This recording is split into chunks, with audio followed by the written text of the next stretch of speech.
Is your 2001 Honda Odyssey's alarm system driving you crazy with false alarms?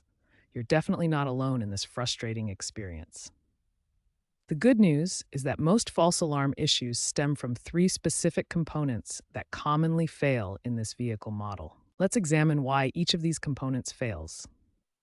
First, the sliding door switches are located in the door tracks, where they're constantly exposed to dirt, moisture, and mechanical wear. The hood latch sensor is another common failure point.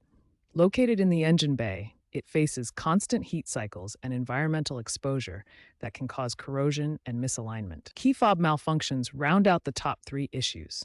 These can stem from battery problems, internal component degradation, or receiver module failures. According to automotive service data, these three components account for the vast majority of alarm system problems.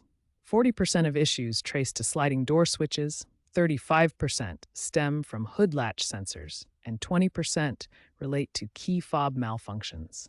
Understanding these common failure points is the crucial first step in diagnosing and fixing your Odyssey's alarm problems. In the next section, we'll explore how to troubleshoot and repair each of these components. Now let's get to fixing the problem. We'll start with a systematic approach to diagnose and repair the three most common culprits causing your Honda Odyssey alarm issues. Step 1 is always visual inspection.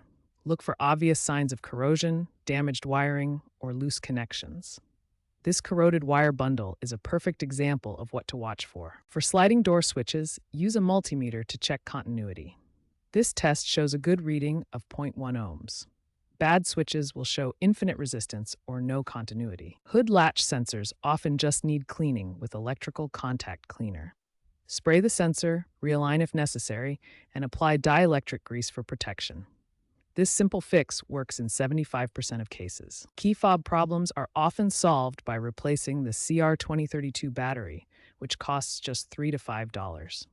Clean the internal contacts with isopropyl alcohol if battery replacement doesn't work. Here's the cost breakdown. DIY repairs range from $3 for a key fob battery to $45 for OEM switches. Professional repairs cost significantly more, from $60 for key fob programming up to $180 for sliding door switch replacement. Remember the systematic approach.